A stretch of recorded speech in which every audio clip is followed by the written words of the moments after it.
Benvenuti al Meteo. Temporanea stabilità sul nostro territorio, bel tempo dunque, ma sempre con un clima piuttosto rigido. Il dettaglio di martedì 12 gennaio.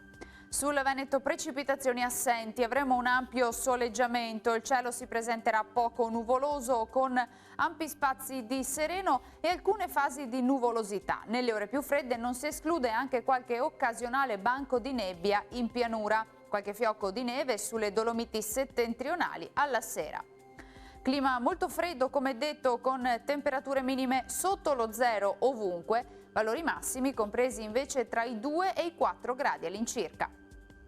Ci spostiamo ora sul Friuli Venezia Giulia, anche qui tanto sole su tutti i settori, solo con qualche velatura e locali addensamenti, ma saranno del tutto innocui. Temperature minime intorno a -1 grado, massime sui 3-5 gradi.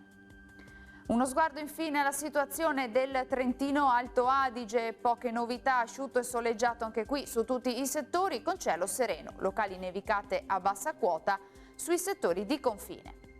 Temperature minime sui -3, -2 gradi, massime invece sui 3 gradi all'incirca.